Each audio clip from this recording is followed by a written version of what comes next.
Hello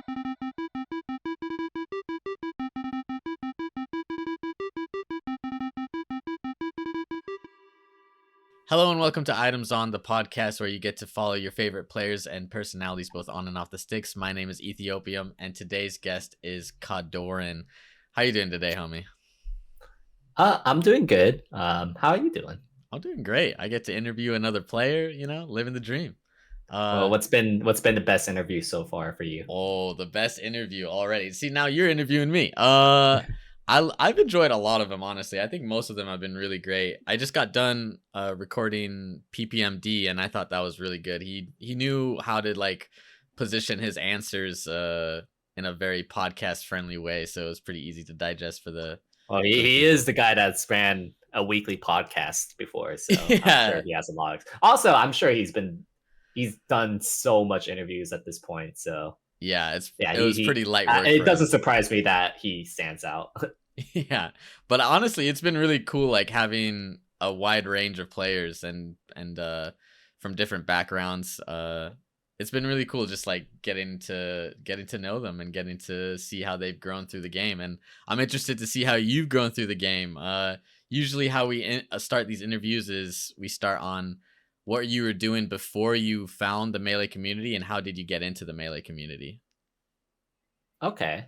What was I doing before Melee? Well, I was a teenager. I didn't do very much. I got in the game pretty young. Like I first found out about the game when I was like 15, Hmm. and then I didn't actually really go to my first local until I was 17. Hmm. Uh, and uh, and then I just wanted to play the game a lot because it was fun and it. I was kind of inspired by the documentary, and I was like, why not play it? Like I should give this a shot, right?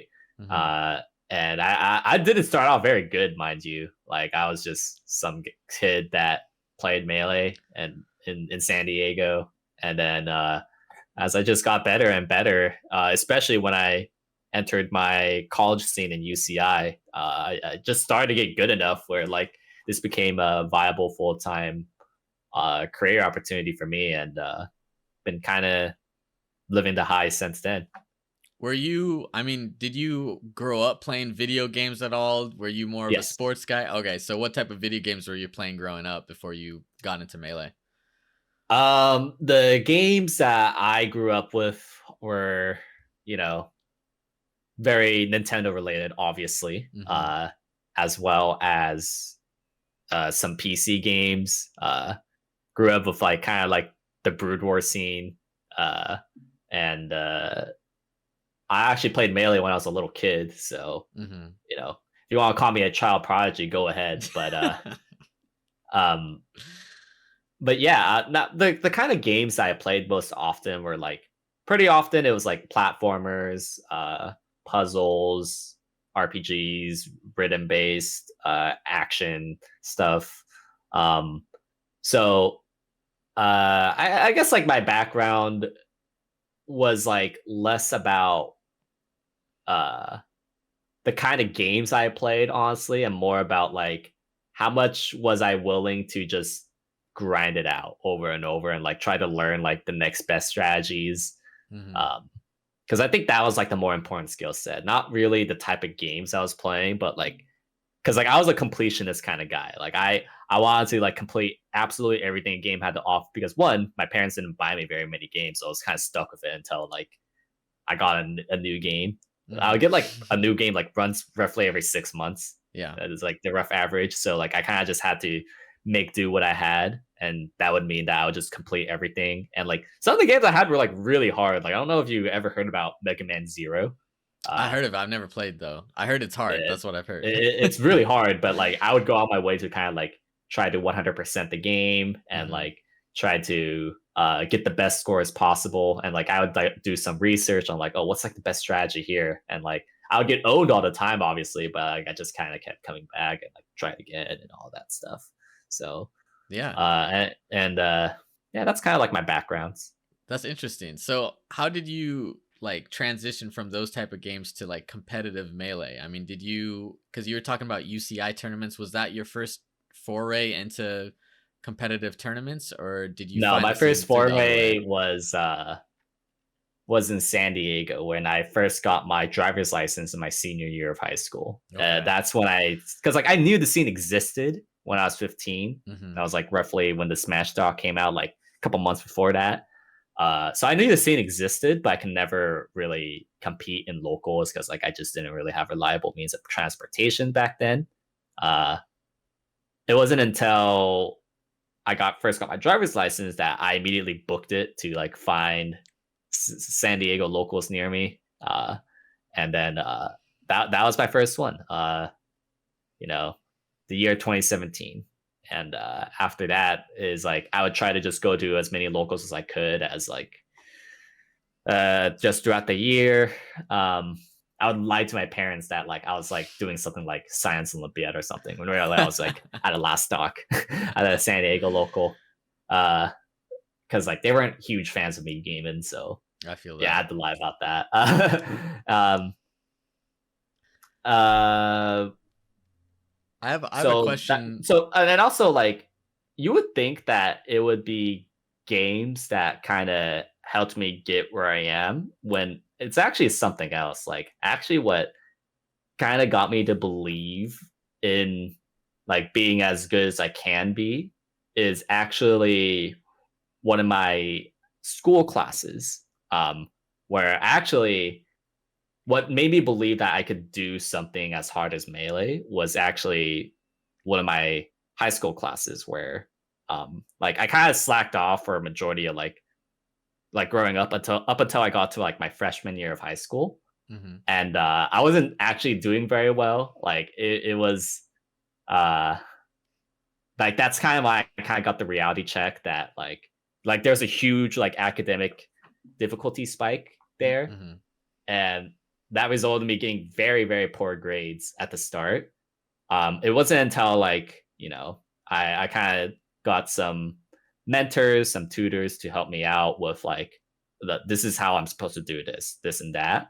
And you would think that would mean that I immediately got it right, Mm. like if I just got some help. That didn't it actually it took a long time. Like I was still kind of getting poor grades even despite the mentorship, but they kept pushing me. Like my tutor just kept encouraging me, and it wasn't until like roughly 2 years later of like constant tutoring that's like okay, I finally got this. Like, and I really wanted to do better in my courses because like I just couldn't handle like failing, like just like because like when I saw that I was getting really poor grades, I was like, this isn't right. Like I don't want to just go out just it wasn't even about like getting the good schools or whatever. It was just like kind of this feeling of like I don't want to be a failure. Like that's just like not that just didn't sit right with me. Yeah. So like I really grinded my ass off essentially, just like getting better and better at like math specifically because that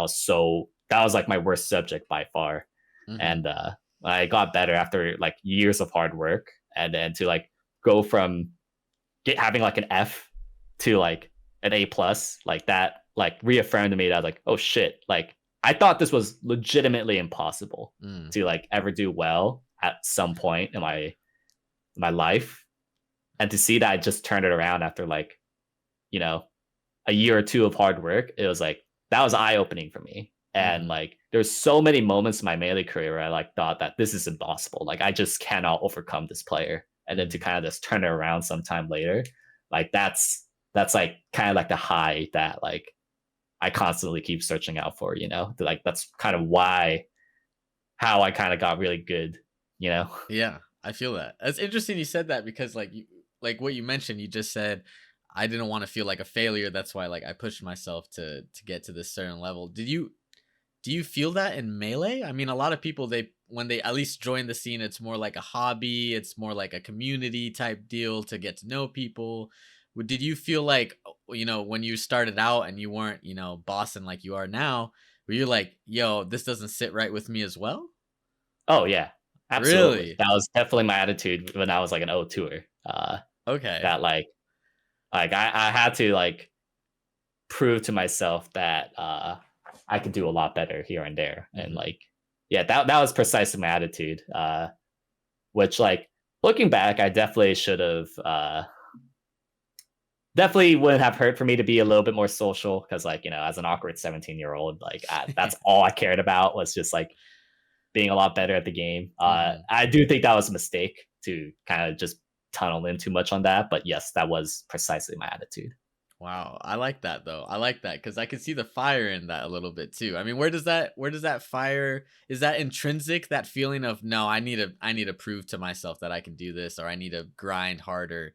Is that an intrinsic feeling? Is that something that you like grew up in, like with your? Yes, I would Okay. definitely say that that is definitely a product of how I grew up, or Mm. like my parents were like, you need to like get this or else like you suck essentially like that. Okay, I I'll feel that. definitely get yelled at. So I'm just gonna be straight up honest here. It's like yes, that was essentially a product of how I grew up, Hmm. and it's tough to say actually if that's like correct at Mm. the end of the day. Like obviously, like here's like kind of like I guess a point of view that you could look at it is that there's like the results oriented point of view where it's like, well, yes, obviously that kind of attitude uh did constantly push me to be better. Like Hmm. that's just a fact. And it did get me to where I am. So that sort of thing where it was definitely like that kind of like attitude and feeling I definitely got from my parents, just how I was raised, like typical Asian culture. Mm. I'm not actually really sure if that's like actually, if you look at it from another point of view, where it's like, there might be some problems with that, you know, uh, Hmm. in other ways, like, cause like I told you, like my social awareness was not very good Mm. growing up. I mean, I still don't think it's like amazing, but it's definitely way better than when I was 17. I'll tell you that much. Yeah, yeah. uh, it's like it's sort of like like the problem with that kind of mindset is that there is like some degree of feeling like you're not really doing it for yourself. Hmm. Like Hmm. like because if you notice kind of like that train of thought of yeah, I don't want to be a failure, but it's like I don't know, I feel like that doesn't really answer the core question of what do I truly want. Yeah, definitely. It's like, okay, well, obviously nobody wants to fail. Like, Hmm. obviously nobody wants to starve either. So it's like, you get like, you obviously want the bare necessities, and if you can avoid it, you want to avoid like the not so glamorous parts of life too. Like Hmm. that's obviously what everyone wants, but it's like it kind of gets you thinking. It's like, well, at the end of the day, like, what do you really want? And Yeah. that's like something that I think that kind of line of thinking has sort of delayed a lot for me. Like, Mm. what is it that I truly want at the end of the day, even if failure is involved, you know? Hmm.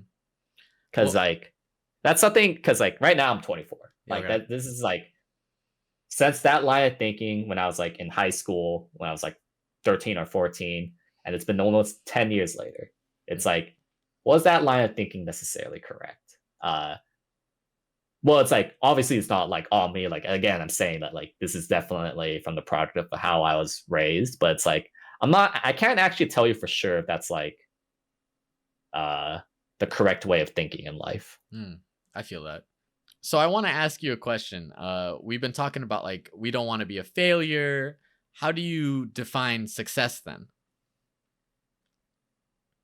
Well, I mean, success can mean several things, and how what might be a failure to somebody getting a B plus in math can be the peak of their success for someone else. So Hmm.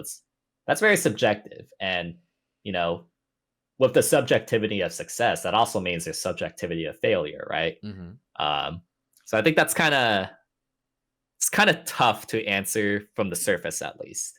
Um, how would I define success? It's I don't think you should just necessarily go off of like what my definition of success is, but it's like I feel that my definition of success kind of changed a lot over the years. Mm-hmm. Where back then, like success to me meant being the best in the world. Mm. That's like how I would have definitely defined it without like any hesitation, and like this is not open for discussion. That being the best in the world is my definition of success. Uh the next thing I would settle for is being very like being able to win a major. Mm-hmm. That's also like a close acceptable second is like being the best in the world or winning a major. That's definitely what I would define as success back then. Mm-hmm. Now I'm not really that sure because it's like here's the thing about success, right? Um, I mean, let me kind of draw back to my math story. Do I remember the feeling of getting an A plus for for a class that I got several years back, like as a my junior year of high school? Do I remember getting an A plus? Like, is that like the thing that I really hold near and dear to my heart? Mm. And the answer to me was briefly. I was briefly happy about it. Yeah. Yeah. And it's like, yeah, it was cool. I'm glad I did that. That's not what really stuck with me though. What really stuck with me is not the result that I got, but like the experiences that I really had to work for getting that. Like the fundamental changes that I made and the constant grit that I did, like that to me stuck with me more. I'm not exactly sure if I would call that success, if I'm being honest. Like that might just be a different word at this point, but like that is what I remember more. Mm. If you notice how a lot of like top players like kind of tweet about their victories, it's like they don't. It seems like almost every passing year, like almost every passing victory, it's like they're not really that happy. Hell, we saw even with Jmook that like after he won Genesis, like he like kind of just disappeared and became like really depressed. You know, it's like, and we're seeing like Zayn every time he wins a major. It's like, cool, I won a major, guys, Mm-hmm. yay. You know, it's like it's not really this promise of like, because that's kind of like what a lot of people kind of fantasize and visualize on what they assume that winning a major is like everything, right?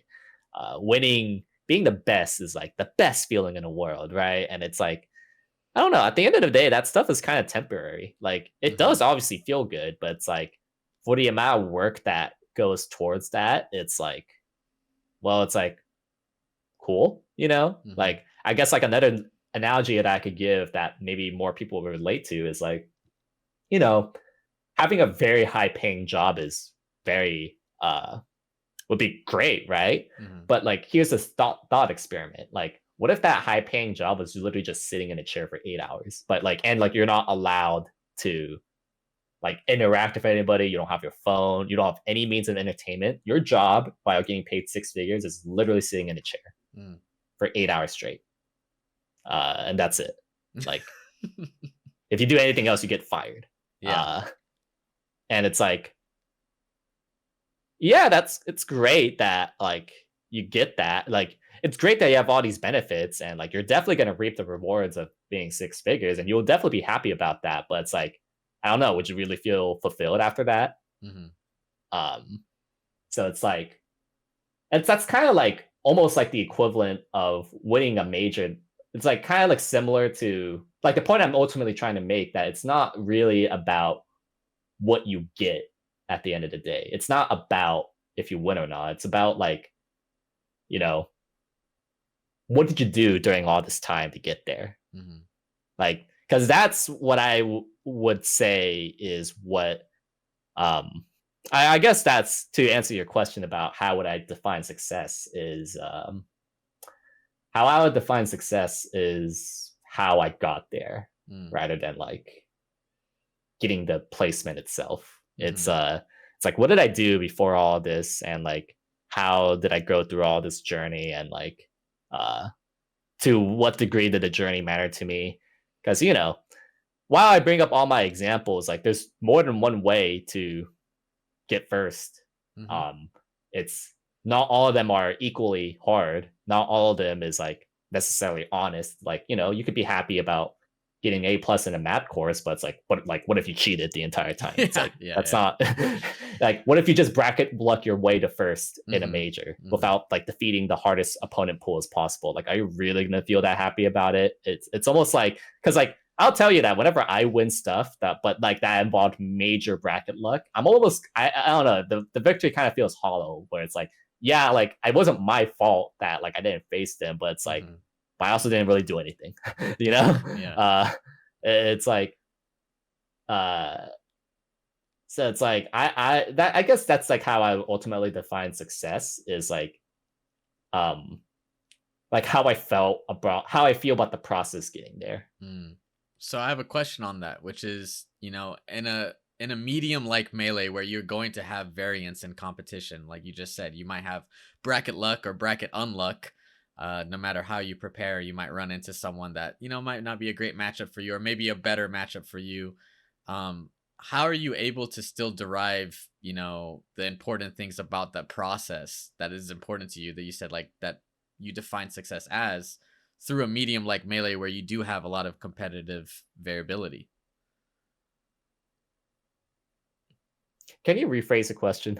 Sure. So like how are you able to define your process when the medium that you're doing the process in has a lot of variability in it? Yeah. Okay. I think I know what you're saying. Yeah. You're what I think to clarify. I just want to make sure is what you're ultimately asking is like how because like there is a lot of variance in melee. How do I know that I'm making progress?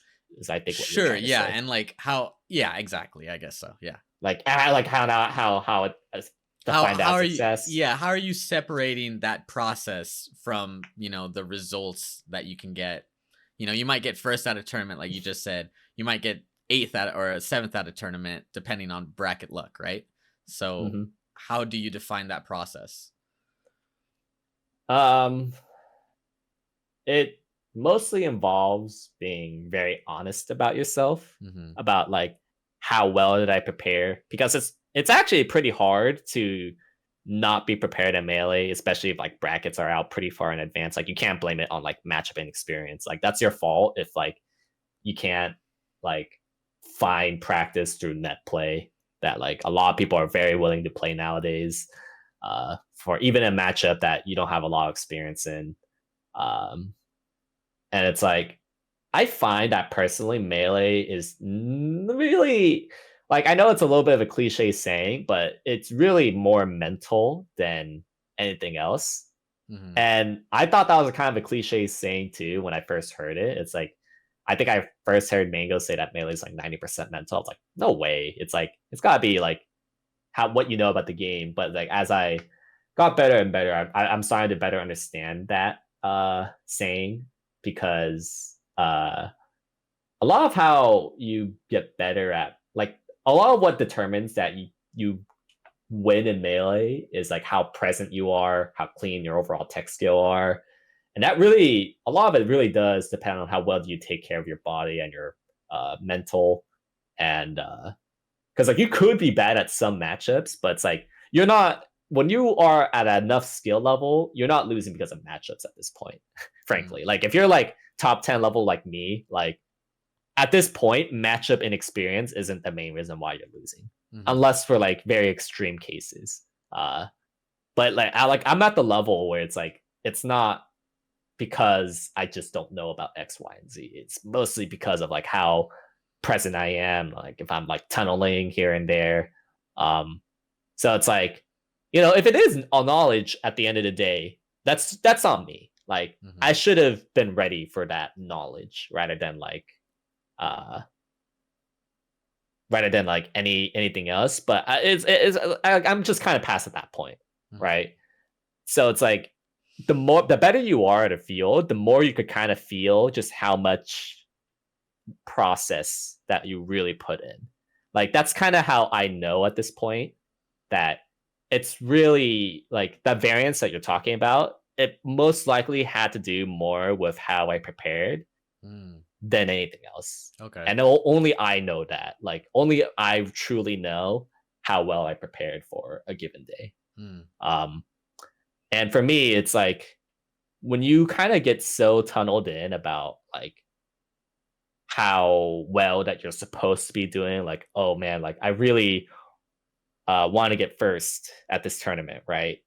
That actually indirectly that caused me to ignore some health problems that I was that I was unknowingly developing, Hmm. and because I kind of just ignored that, uh, like my sleep issues throughout the year, uh, has been really pervading my performances in tournaments, and I spent this last month just like really locking down on like what my issues are, and it's still not definitive to me yet on what exactly my stamina issues are, Hmm. but I did find out that like with all the blood work tests I got out for my general checkup, that my vitamin D levels are actually far below average. Everything else is healthy, but my vitamin D levels is actually like really low. Hmm. Like, and now I'm currently taking supplements to get it back to where it needs to be. And it's like, and low vitamin D levels are really linked to bad sleep issues, Hmm. like, and fatigue throughout the day. That could have been my core problem that I was ignoring the entire time. Hmm. Because it's like what I'm ultimately getting at is how I was used to defining success back then was like my results, right? Hmm. And then when you kind of just get too tunneled into results, it's like, oh, well, maybe it's a game plan thing, or oh, it's like I'm not doing this and that correctly.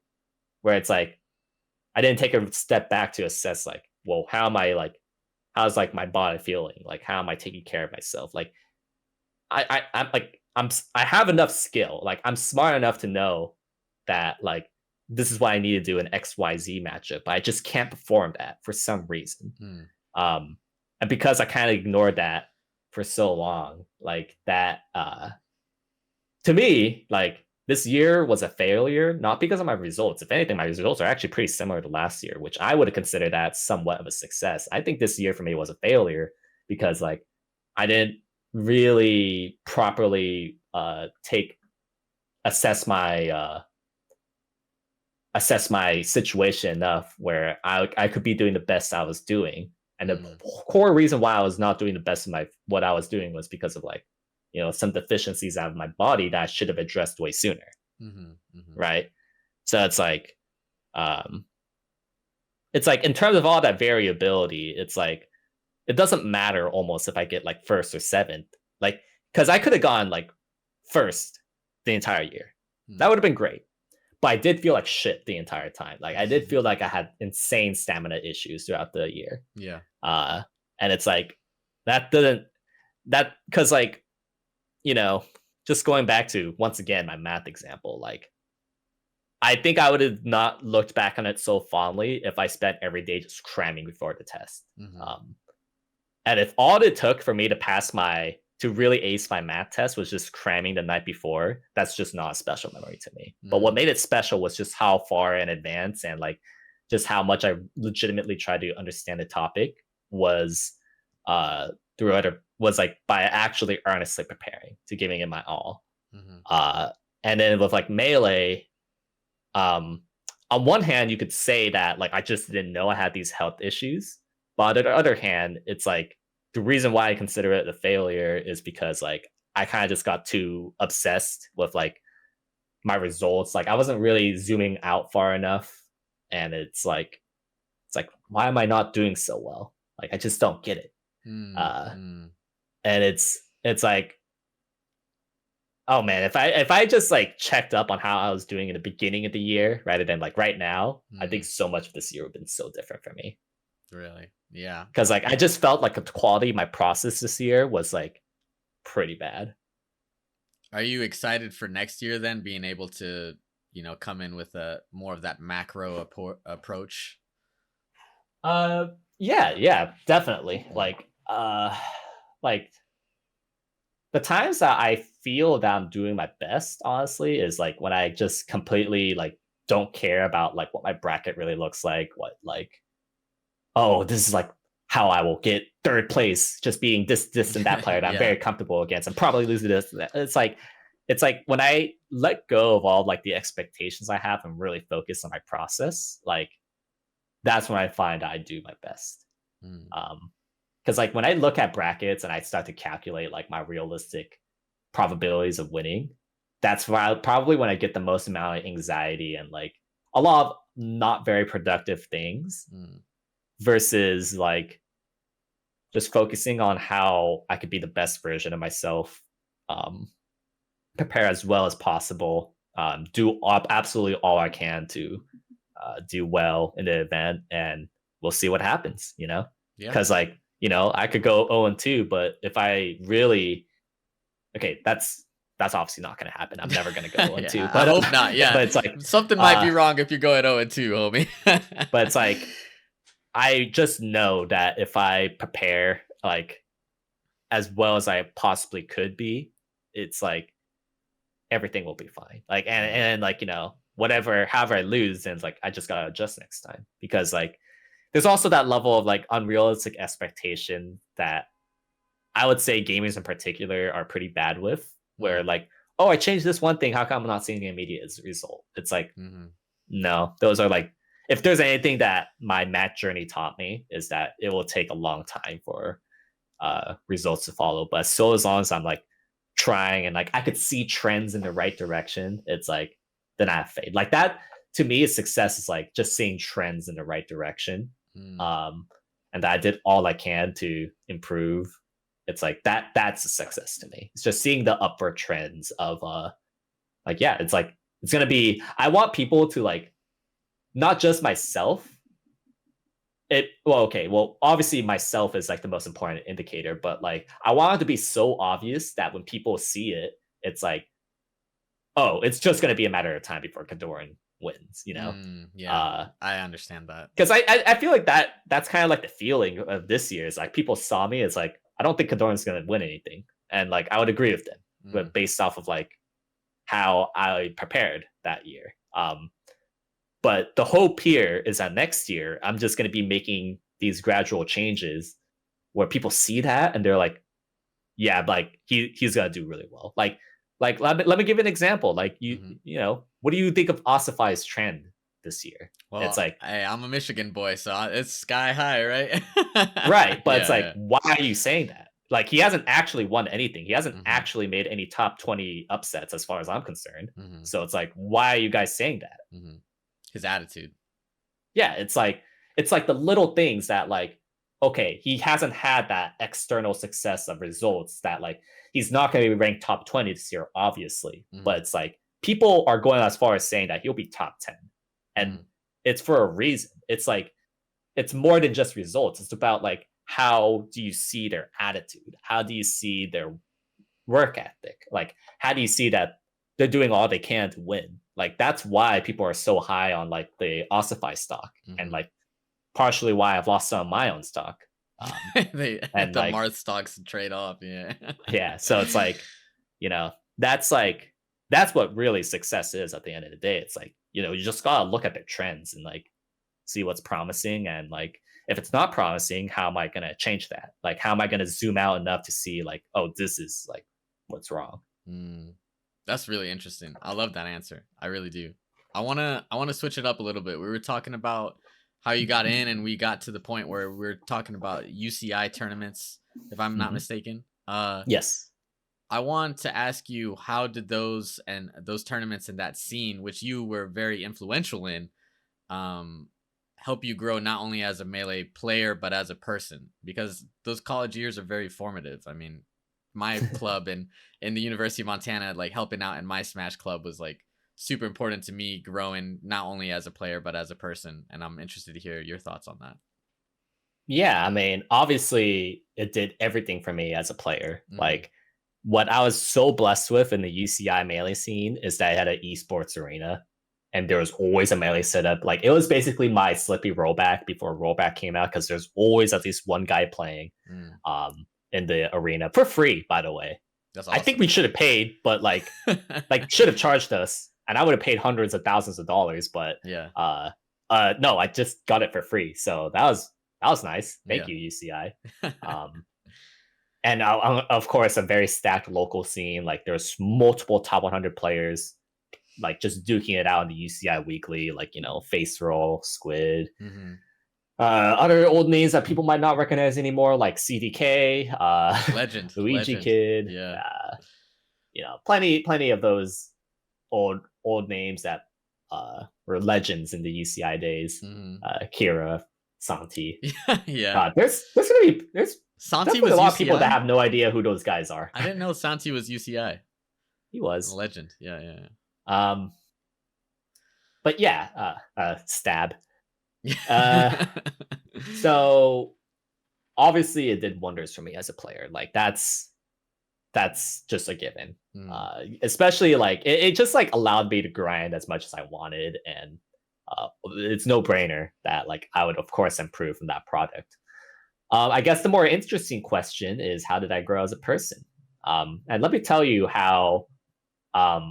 Again, as like an awkward teenager that really only cared about improving, I was like the king of setting off bad first impressions because like I made it seem like I only cared about playing and uh I only cared about playing and improving and almost nothing else. Hmm. So like I was really bad at that in the start, but one very big benefit of being in a like school environment in general is that even if you give a bad first impression, they're stuck with you no matter what. Hmm. So even if you give bad first impressions, they will just find out who you really are, whether they like it or not. Like you could be giving good first impressions, but they'll find out eventually. They're only impressions, right? Yeah. Like, and they kind of found like, that when it comes to me not playing, like, I kind of cared about helping people, and like, we had like common interests. They found out that like I really like TOing, like I like giving back to the scene, to Hmm. what like because like the scene kind of gave me some purpose, and I'd like to kind of pay it forward a little, um, and just listening, and talking, just like Yeah. socializing here Yeah. and Yeah. there. The classic. Yeah. And like that, I think was pretty formative years for me. It's like I would find this community of people in my college years that like even though I set off like really bad first impressions, like they stuck with me anyways, and then we became good friends, and then like eventually they would start pointing out it's like what I like kind of like the bad vibes I would sometimes give off, and it's like Hmm. how I could do better from here and there, um and how you know I could show my good intentions a bit better. And by the way, it's because of UCI that like I had like my impact in TOing. Like, Hmm. did you know that I hosted like the last big event before the pandemic hit? Saving Mr. Lombardi 3. Yeah. Uh Yeah. I or know. 2. I was Yeah, gonna Saving ask you Mr. a lot Lombardi 2. about TOing in a little bit, but Yeah. yeah, And yeah. then like, it's because of UCI. I was my junior or senior year of UCI where like the pandemic hit, so we couldn't host any more tournaments. It's like, all right, let's do online tournaments. It's either we host UCI weeklies online or TMT. Hmm. We went with TMT. Hmm. And that's how my whole like online TO and legacy like made an impact because of UCI. And overall, just like being around those guys so often, like I think really helped out a lot of my social skills. And it's like I'm still saying that, like I'm still like not the best, obviously. Like Yeah. I think I could still use a lot of work, especially in like I guess like charisma stuff or whatever. But it's like I do think like I got a lot of value outside of just pure melee stuff. Like to Hmm. this day, we still meet up in like uh we still meet up online weekly, even though we kind of went our own separate ways. Like we still meet up weekly for game nights, like just playing melee doubles or like some game outside of that.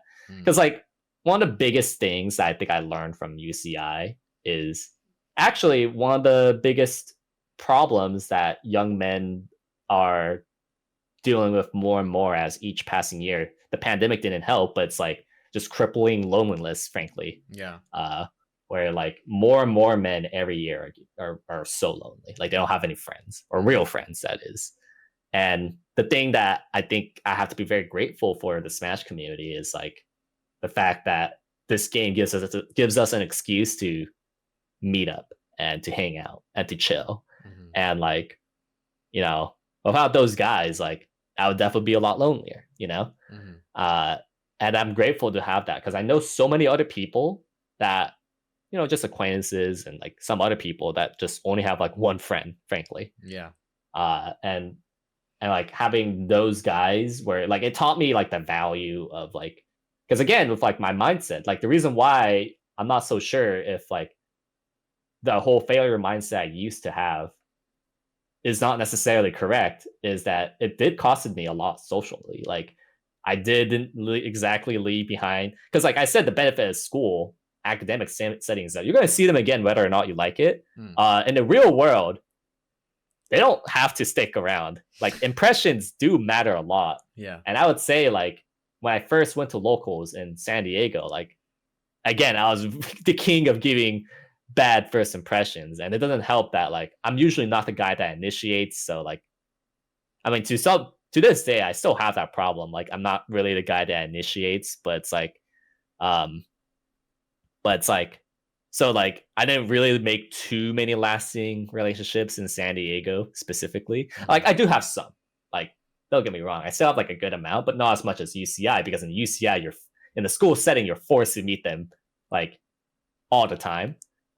Whereas like you know you're going somewhere more open ended like a tournament or like any other social setting that's like not school where like you're required to meet each other again so then you know them better. You have the choice to not uh meet them again. Yeah. Yeah. And without the skills I learned in UCI, like I did get a lot better. You know, socializing at tournaments, socializing with like other top players, and like when I returned to move back to San Diego because it was the most viable place for me to live, like I got better at interacting with people. Mm. Like obviously, I'm still no social butterfly, but it's like I did get better. That's the important part. Like I did get better to the point where like I feel satisfied with the amount of like connections and like friendships that I made. Like Mm-hmm. because for me, like you know, as an introvert, like I don't need to be friends with everyone. I don't need to be constantly talking. Like for me, like I'm satisfied if I talk to some people like once every other day. Mm-hmm. I know some people need it like every hour. I'm cool with every other day. Yeah, I feel that. So it's like I don't feel the need to like be like an extreme social butterfly, but I did learn a lot because like there was a time period where in my life where like I don't know, I was like maybe talking to like one guy a week, and like that did result to like crippling loneliness. That like I thought I'd be happy with it. It's just not how we actually really work. Mm-hmm. But yeah, that's like that sort of thing was crucial for life. Not only for like my melee skills, but like having the UCI Smash community, you know, be there for me. Outside of just melee stuff. Yeah. Like we would do like I remember like you know, not outside of just like playing more games, like we'd have a workout group chat and like other types of group chats for other activities. And like, you know, when we notified that each other that, hey, we're gonna be in SoCal, you wanna like do some stuff? And it's like, yeah, sure. And then, you know, stuff like that's all swell. Yeah, that's awesome. No, melee community is such a blessing, and the friendships that we make along the way are incredibly important. I want to ask you a little bit about TOing. Sure. Usually how TOing works is like you start off because of necessity. That's how I started, was like, all right, someone needs to run a tournament. No one wants to do it. I want to get practice. I'm running the tournament, right? Is that how that started for you? And what are some of the things that you at first it wasn't a at first it wasn't a necessity. It was actually there was a lot of officers when I first came in, and I volunteered to TO mostly because like I just liked giving back to the melee scene. There was actually a lot of officers. But slowly but surely, melee started to decline, and out of necessity, I became president by like my junior year because like there's just no one else that wanted to step up. So yes, it was out of necessity at some point. At first, it wasn't, but then later on, it did, and you know, I think it did help me like kind of mature up a little bit faster, and you know, especially online, like I actually thought a lot of online tournaments were just bad, Mm-hmm. because they weren't using the ladder system that TMT did, for several reasons. It's like you could play more sets online. You weren't constricted to a schedule. You didn't have to wait several hours in bracket to just go 0 and 2. Mm-hmm. Mm-hmm. And so I just thought the TMT system was better. And I just saw that nobody online was doing it. It's like, all right, well, this is what I'm going to be doing, Mm-hmm. for like really supporting the online scene. And it was, and I actually did learn a lot. Like I formed so many connections and I learned so much about project management. And it ended up being like a pretty big reason why I got picked up by FlyQuest, because like Mm-hmm. they saw that like I had like a big brand running behind me. And like they wanted to be more involved with it. And then uh, FlyQuest XTMT became a thing. Mm-hmm. It's kind of a shame that we didn't continue doing it for several reasons that I can't say so Yeah, here. no worries. Uh, but uh, but it was like it was. I learned a lot doing stuff like that, and then Mm. like doing my charity tournament series is really fun and cool. Like the fact that I have the ability to make this type of impact is like, yes, it started off out as necessity, but I actually gained a lot myself, like learning a lot, doing things like Mm-hmm. these, like diversifying myself in a way that I'm not just locked in into just melee player. Mm-hmm. I learned so much about like how to manage tournaments that it gave me so much more perspective, and like it actually gives me like an ability to mentor other TOs. Like I've even like TOs that are considered better than me, like I'd point out to them. It's like bro, like this is how much like can we talk about how we can critique schedules a little bit better? Because I know how this can work out both for you and the top players. Mm-hmm.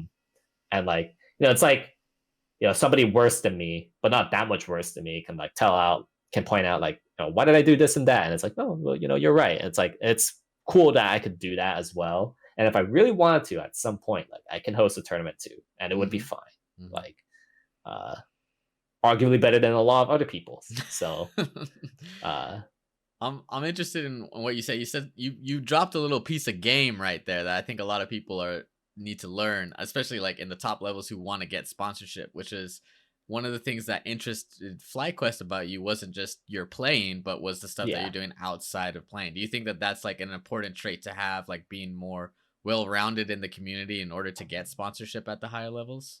So the important thing about getting sponsored, not just for Melee, but for like if you want to make it online, you need to have some kind of draw where people are constantly talking about you.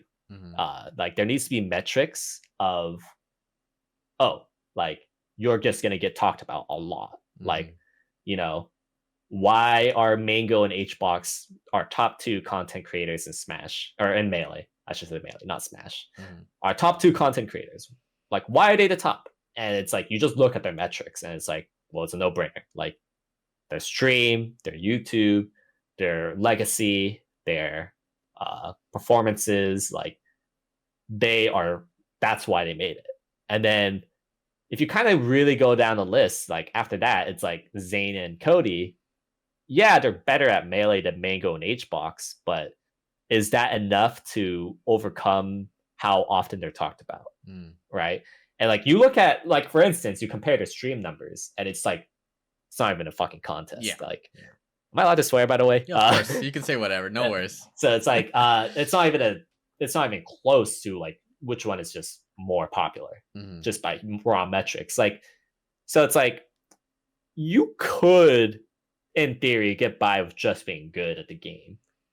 In fact, I would argue that well, no, actually, so you would think that somebody like Zane just got by just by being very good at the game.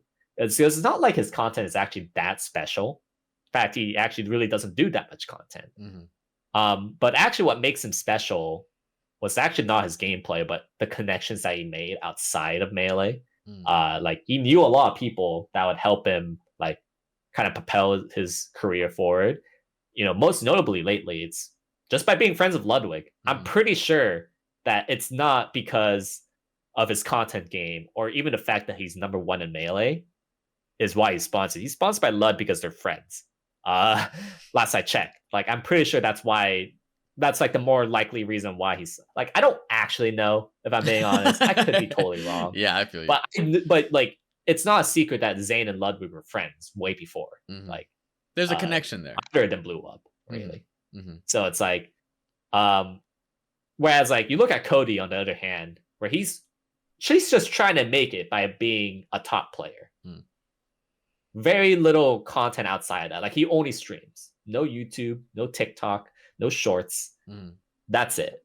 And that sort of thing, it's like you do get people talking about you a lot, especially like when you're top 2 players. But it's like problem is that they're not consistent. And like just if you look at our viewership in majors over the years, it's actually going down. It's like actually mega down compared to like pre-pandemic numbers. Like Genesis and Big House stream numbers are actually not that good if you compare it to the prior years. There hasn't really been that many majors that like broke 50K viewers, for example. Like I don't actually know one off the top of my head. That's a problem. Back then in like 2016, like around that era, like I can name you like dozens of majors that broke 50K. But like this year, the last 2 years haven't been so pretty. Hasn't been so kind. But it's still a lot. That's still value. And it's still value just being talked about as like the best in the world, potential best in the world. But it's just so inconsistent, and it's like not exactly like the greatest way to monetize someone.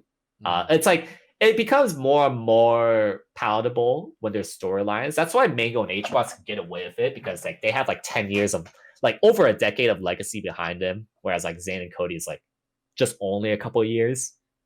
So it's like, like if you look at the Brood War scene, for example, like some players are obviously way better than some of the old heads, but it's like, come on, it's Flash, Bisu, and Jaedong that are always going to get the best viewerships and like the best metrics, because like they have like 10 years of storylines behind them. Like I don't know if you ever heard of them before. Like I don't know how involved you are. I'm not too involved. I've heard the last one before, but I really don't know that game too well. So which one do you recognize? Was it J? How do you say it? Jaedong? Jaedong, excuse me. Yeah, I've heard of that one before, but I'm so bad with video games. You would not even. But like that's the thing though. Is that, like, I've heard him though. You just happen to hear of him by happenstance because of his legacy. Whereas like there's no shot that who like I don't know, like Royal Rush, like Royal Rush, Snow, Action, like no. Those are like those guys are like way better than Jaedong in current skill. Okay. But it's like, but their notoriety is just so much lesser. Like they don't have his decade-long legacy, and that's why Mango and HBox are able to get away with it. And like have better content numbers as a result, whereas like Zane and Cody don't nearly have as much. And it's like I'm talking about the top 2 guys. I also don't think, by the way, that Cody deserves a sponsor, but it's like just doesn't. It's like kind of like the Wizzy argument, where it's like, okay, Wizzy is capable of winning majors, but like what the hell does he do outside of that, right? And again, at the end of the day, I'm not trying to call shots behind all these players. No. Like that's like not the point I'm making. Like the point I'm making is that like when you try to pour all your eggs in one basket of just being a top player, it's honestly not enough unless you have a legacy behind it. And there's a reason why somebody like Ludwig, before he even blew up, was way more valuable. And Walt right now is way more valuable than like, I would say turn down for Walt is probably more valuable than Cody. Given his metrics online is actually pretty good. It's insane. Like who would you rather sign, honestly? Would you sign Zane or Awesome Sauce? Hey, I would love to have both of them on the Items On podcast, so I will plead the fifth. Yeah, But well, I mean, I correct understand the answer is point you're awesome making. I'll sauce. say that.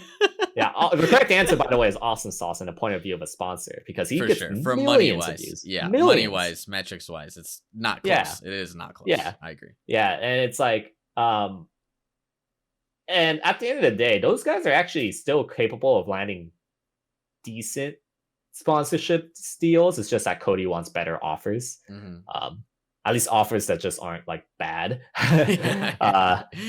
And but that's like, it's also that esports are going through recessions and that like we're kind of not at a position where we could just like we're just not worth as much as we used to be. Hmm. Hmm. Um due to the recession and like the bubble popping and bursting. So I would say that like, yeah, my events definitely held leverage in a Mm. way that a lot of other players lacked. I mean, at some point, like I had my TMT online series be advertised during Genesis, Hmm. where like tens of thousands of people were like looking for that. Like only, by the way, that's like reserved only for the tippity top players to get that kind of exposure. Hmm. But because of my TOing skills, I got my brand and FlyQuest brand out there just because of my TOing skills to Mm. then get advertised on Genesis during day 3 of the finals. Mm. That's like I would only get that kind of exposure as a top player Hmm. or tippity like champion level player. Hmm. And also one underrated thing about my content game was actually my shorts, my TikTok shorts. Like Mm. they actually got like millions of engagements. Uh, Wow. that because like I just paid my editor to like highlight shorts of me and like other cool melee moments, and like if I showed you my metrics, like it had like throughout the year like millions of engagements. So Wow. stuff like that like matters. What I will say is getting tougher and tougher to really gauge, though, is that I will say that back then, like that sort of thing is definitely overinflated to what teams and sponsors used to value. Mm. Um, it's definitely like, especially post pandemic, like just everything's kind of like on an inflation number. Hmm. Uh, and there will be a recession hitting soon. Like we're just gonna see more bubbles popping. But that is to say though that like still like the content numbers are there, and the more you sort of diversify yourself outside of just being good at melee, the more likely that you will land some kind of like sponsorship deal. Mm. Because like just what I'm saying, at the end of the day, everything's important. Like Hmm. being a good player, having a content game outside of that, and like being able having like in my case having the ability to host events is Mm. a huge deal. Uh, so it's like instead of just tunneling yourself to just one thing, it's like it's good to diversify in as much content areas as possible. And So I have a question with one thing that you said, which like, unless if you have this incredible legacy, like a Mango or HBox, it's really hard to like, just be a good player and just coast off of that, right? And they do yeah, more than just that, obviously. I mean, HBox is on his content grind and hosting events, and Mango's Mango with the stream. mm-hmm. Um, but how do you like? I feel like guys like Zane, like Cody, they are trying to build legacy. I mean, that first to 10, for example, that Mm-hmm. type of those things do build legacy, but it does take time to realize that equity. Yeah. I mean, how are you able to realize that in the present without being like antagonistic, without like trying to do clickbait, without trying to, say, "Hey, Zane, I hate you. Let's do this," or you know what I mean? Like, is it Sure. is it something that's like can someone like a Zane or Cody find stability in 2024?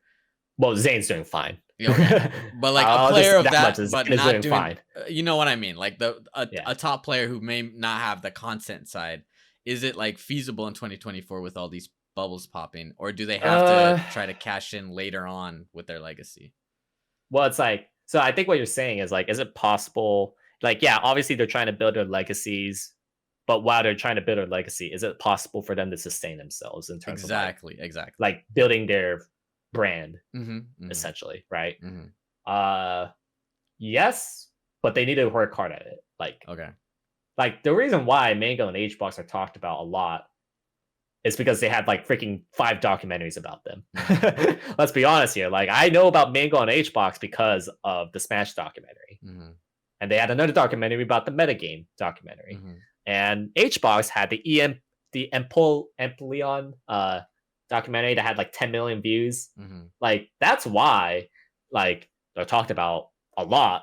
Like that's why somebody like, by the way, like PP is still relevant to this day. PP Armada, M2K, they're still relevant to this day because like they're more relevant than me in a sense because like they have these documentaries that gets millions of views, Mm-hmm. and like of course they're gonna get traced back to them. Mm-hmm. So um so it's but that takes a long time. Yeah. Like they were playing Melee for absolutely no money in like 2010 to like Yeah. 2014, Yeah. essentially. Yeah. You know, It's it for the took love them of a the game. long time for them to like see the fruits of their labor.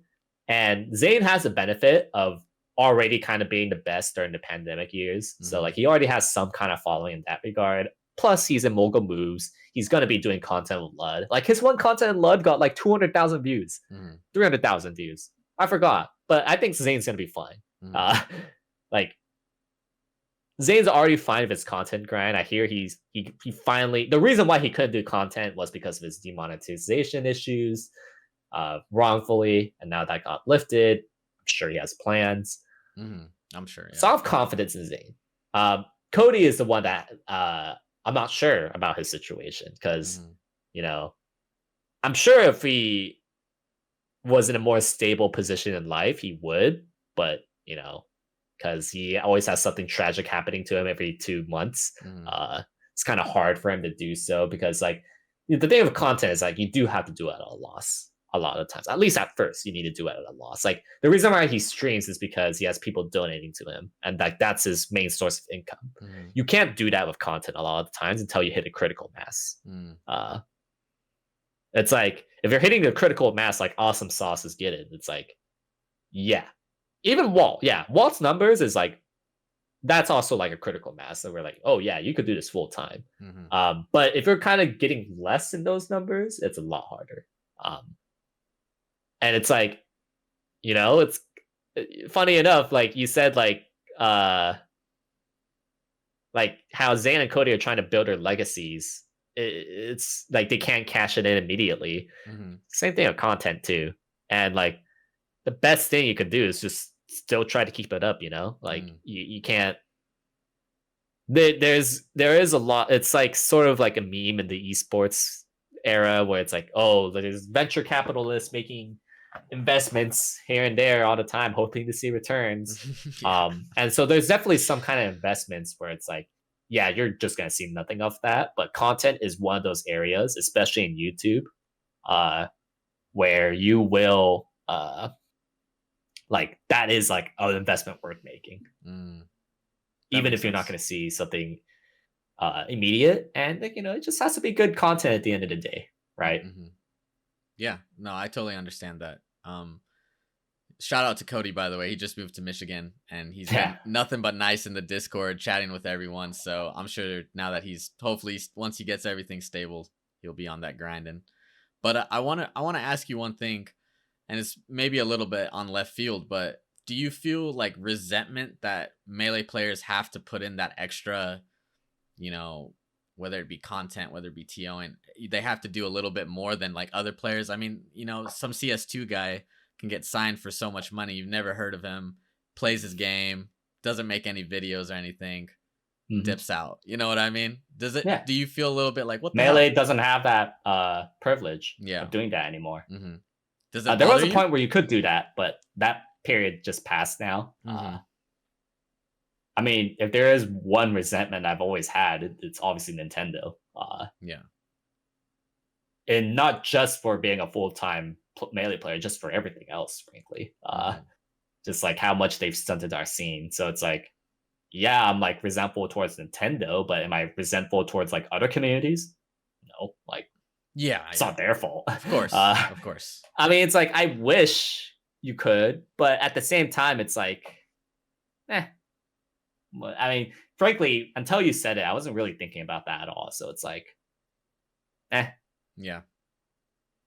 I mean, do you ever see the bridge with, I mean, Nintendo just did, for, because these are done, these interviews are done in a little bit of a, on a loop, so this might be released in a month or something, but Sure, I, sure. and about a couple months ago or a month ago, Nintendo just released, their little licensing agreement. Do you think that Nintendo is trying to make headways in the scene, or do you feel like this is going to be another rug pulled out under us soon? Uh, I mean, anything can happen. But if Yeah. history has told us anything, they're just definitely going to pull a rug under us yet again. Yeah, I mean, it's stuff like this that's like why it's just impossible unless you have like a decade of legacies and documentaries made after you. Why it's just impossible for any melee player to just make a living off of just being good. Which, by the way, I wish that was the case. Like you could just do that. Like, hmm but that's just simply not it.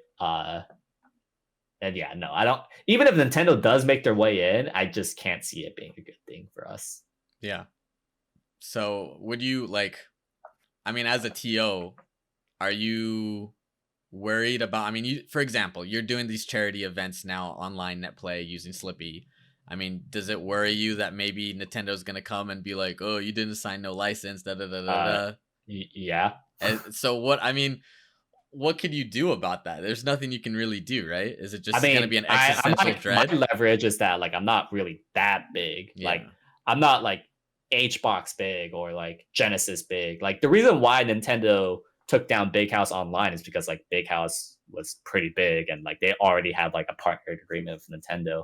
I mean, here's the thing about like the Nintendo license thing is that like, yeah, I'm not supposed to do my charity series, but like if I'm gonna go and scream at their face and try to apply for an online application for an or try to fill an application for an online melee tournament, they're obviously gonna say no. I'm Yeah. essentially screaming to their face like, "Hey, can I just break your rules, Nintendo?" Yada yada yada. Like, yeah, they're gonna say no, obviously. Yeah. If I just kind of discreetly do my own thing, just not even mention anything, it's like they really have to go out of their way to like shut me down, you know? hmm And it's like, yeah, like and also like frankly, I'm pretty sure that a lot of like their guidelines are just frankly ridiculous and they know that it can't really be held up on court, Mm. but they're just doing that to scare us. Yeah. Because like that guideline could have been a lot more reasonable, but they just went such extreme ends that I'm pretty sure a lot of it can't hold up to court. Like you can't sell a hot dog at a venue. Like Yeah. what? Yeah. How are you gonna A enforce high that? schooler can't donate to charity in his school. It's like what? Yeah. Is this even legal? It's like yeah. So I'm. It's a scare tactic for sure, but it's a scare tactic that's like that does scare. It's working. I'll say that. Um, but I mean, to put it another way, it's still no different of a risk than it was before the guidelines. Like Mm. Nintendo could shut us down for any reason, hmm right? Doesn't make a difference they release a guideline or not. Yeah. Fair enough. Fair enough. It's weird. I'll never understand. I'll ask you because you seem, you're more versed in this type of things. Like, is it Sure. is it like IP protection? Is it like, why in the hell is it Nintendo just cashing in on a beautiful community that Well, we've already built? they don't care about money. Mm, They have a lot of money. mm-hmm, What they care about is image. mm, Like they don't want an image of, you know, they don't want an image of their family friendly products just being used competitively to take their game as far away from a family friendly casual style. Because like they know we exist, of and course, yeah. in some twisted way they do care about us, but they don't want us to be in a competitive direction. Like, have you seen their Nintendo Versus department? By the way, it's pathetic. Like, Yeah, it's it's malarkey. it's, it, it, It's a total it's just sham. so bad. Yeah. It's like Yeah. they don't want us to be competitive. That's like Mm, the end. That's like kind of like their intent is that they don't want us to be competitive and want us to kind of fit their image. And frankly, they're not really sure how to go about that. So they kind of are hands off for the most part. Hmm. Yeah. Um, I mean, and I it's guess like there is like partnerships in the past, but it's like it feels like most of the time they just don't know how to really handle us. yeah. It's like trying to it's like imagine having abusive but loving parents where like they do want what's best for you and then they try to be there, but then they're like they don't really know how to do it, and then they see this one action, they're like no no no, you can't do that, no fuck no no, you can't have the scholarship towards Princeton, like Yeah. you're saying homeschool to us other our ways. Yeah. Yeah. And it's like that's basically them. It's like It's crazy. what was the original question again? No, you answered it. You answered it. Yeah. I mean, it's just interesting to me. Like, I guess I can understand that, protecting your image, but at the same time, like, I feel like it like belittles the people who are buying it, like, because everyone knows that Smash Well, they is, definitely hate us more than Ultimate. Like we yeah. don't benefit them at all at this point. That I can agree. Yeah, we're not making them any money at all, or helping their image either. I mean, we have more of Yeah. a grown up image than, it's not necessarily esports. I mean, Mango is like maybe our number one guy, and he's, what is he known for? It's not very Yeah. like the most family friendly. So I sort of understand that, but at the same time, like, you know, people can look at a game and realize that it could be different avenues. I mean, there's people who play, pool for fun. That doesn't mean that they're going to be, competitive snooker players or anything like that. And Nintendo refuses to like see the dichotomy in their own game. I don't know. Like they know. And I think they do understand. Yeah. It's just that I also think there's also a cultural difference in Nintendo of Japan, because as far as I'm aware of, it's not really Nintendo of America that's a problem. It's mostly Nintendo of Japan, Mm. or like they just don't like how we exist. So like they kind of want to, I don't want to say neutralize, but they want to kind of shift us in a direction as best as they think they could. Mm-hmm. All right. Well, I want to switch up the question a little bit because we're running out of time. I wanted to ask you Sure. one Melee question before we get to stuff outside of Melee and your hobbies and interests outside. I think when I look at your resume, I think you just have a fantastic spread against a lot of incredible players. And I'm interested to know, when we were talking a lot about preparation, like I need to prepare, like it's important to prepare. Success is me preparing correctly and trending upwards. Um, when you go into a tournament, let's say the bracket just released for Big House at 48 or the next, the next one, right? What do you do when you say I'm preparing for this tournament? I mean, is it just matchup specifics? Is it generalized Melee? Is it solo prac? Is it a lot of online? What does it look like for you? Yeah, I mean, I have to make sure that my melee muscles are as sharp as they could be. So there's obviously all those practices that um, you would expect from a top player, Mm, as well as like just optimizing, getting the specific matchup practice I need. But I would say that more importantly, on top of all of that for me, is making sure that I'm preparing myself as best as possible with like my body, my habits, my sleep patterns, like all of that is also a very physical game. It's a very like how well did you take care of yourself that day kind of game. mm, Uh, that's how I should prepare. got you. And do you think that there's going to be different? I know we were talking about, like the certain like body things that you're going through outside of the game and how that's going to relate to 2024. Do you think that there's some things inside the game that you're looking to prepare differently in 2024? I mean, yeah. I mean, part of being better at melee is just evolving your play to do things differently sometimes, and or optimizing. And it's like, yeah, if I'm gonna get better, obviously I need to change. Mm-hmm.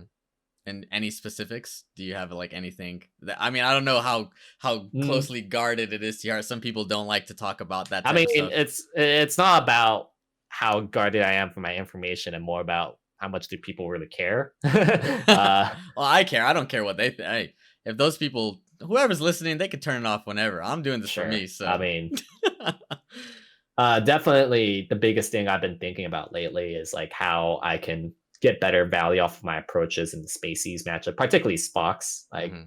was actually one very underutilized option from Marth that I'm going to try to implement better and better is mixing up more boost grab scenarios. Because Marth's Really? boost grab actually goes pretty far. Mm. And it was something I was messing around with at the beginning of the year, and I kind of dropped it. I'm not really sure why I dropped it. I think I kind of fell for the typical trap. I was like, oh, I should play more like Zane, blah, yada, yada, yada. Mm. And I kind of just dropped doing that. I think I should bring that back. When I calculate the EV for that, that's like, it's too good to ignore. I need to do more boost grabs. Mm. Because I think like the value of everything else is just going down for Mark, and like he needs to make a little bit more hard call outs to really get good openings. And I think boost grab is going to be one of those things moving forward that I'm going to try to revolutionize and try to push forward. Mm. Because like, yeah, a lot of my losses were Fox this year, and it makes sense why Fox has been a big issue with me. Like if you're not present, if you're like not prepared, Fox is going to be like the biggest check against you. Mm. Because he does demand like the most amount of like physicalness out of you, if that makes sense. Mm. So one thing I was thinking is like more boost grabs, being better with my defense overall. Really, what I also need to do is like really break down how I'm playing defense when I get hit against Fox. Like there's a good chance that I'm not actually SDIing correctly at like the timing that I'm typically used to from other Foxes, but from them they might be doing it differently. So I should really dissect that down so then they get less value hitting me, as well as like knowing when it's good to reaction tech chase versus going for a read, like which one is higher EV, even if the tech chasing is guaranteed. Like there's times where reading is more value anyways. Getting more off of like just combo flow charts that needs to be better optimized, all that stuff. Yeah. That's a super interesting answer. I think people are super interested in what like the players are doing to like get better each and every tournament. Because sometimes you just show up and it's like they look great compared to me. Mm-hmm. They look fantastic. So that's a super interesting answer. I want to talk a little Yeah, bit about hobbies before we sure. wrap it up. I heard plus EV. Do you play poker? If not, what other hobbies do you have? Actually, what's getting me to think more and more about EV is I've been really grinding this game called Slay the Spire. Oh, Uh, okay. Yeah, I've heard of that game. Yeah, and yeah. like that game, like it's actually funny because like one of the things that one of the best players in the world inspired, because I watch his streams a lot, just learning from him, Mm-hmm. and he says that like, oh yeah, instead of like thinking about archetypes about like what you can do, like oh this is like a poison build or like a shiv build or like X build, it's like if I could put it in a melee analogy, it's like, oh, there's like the mango Falco style, there's like the ginger Falco style. It's like lame or the cool style, and it's like that's not the right way to think about it. He Yeah, says of like course. instead of just breaking it down to broad archetypes that don't tell you anything, you need to calculate how much damage this thing will do. No Mm. matter throwing away any type of like preconceived archetypes that you could do, just calculate how much damage you get in turn 1, turn 2, turn 3, and your optimal play and build orders comes from there. Like sometimes instead of like just going with one archetype, you merge multiple archetypes that results to optimal EV. And it's like, instead of having the mango or the ginger archetype, it's like you need a mix of both for the optimal EV. Mm. So like that's kind of where I've been developing that better and better. That's kind of why I've been thinking about my boost grab EV lately. It's like I fail to see like why this shouldn't get me more value, Mm. that's very underused as Mark lately. But yeah, that's been like a big thing. I really do want to get better at that game, and especially since there's kind of a off season of melee at the moment, because there's really nothing going on in coming months till like Genesis. Yeah. Yeah, it's pretty That's chill. something that I want to work on more and more. Is just grind inspire and getting better run rates. Maybe hit the world record one day, because world records are always hype. That would be hype. That would be hype. Yeah, but Well, that's I believe. gonna be way later. That's gonna be way later down the line. What other hobbies are you like? What do you do to relax? Like when you have a day off, you're not gonna play, or you just got done with melee, got some time Yeah, on I your mean, hands. What like do you do? I wind down just watching some videos I some subscribe to. Mm-hmm. It's usually Smash stuff or like other things, like sometimes documentaries. Mm-hmm. Hang out with some friends, a girlfriend, other peeps. just whatever winding down. And honestly, sometimes like my definition of winding down is like working on other projects that I wanted to work on. It's Mm. like trying to expand my scope a little, you know.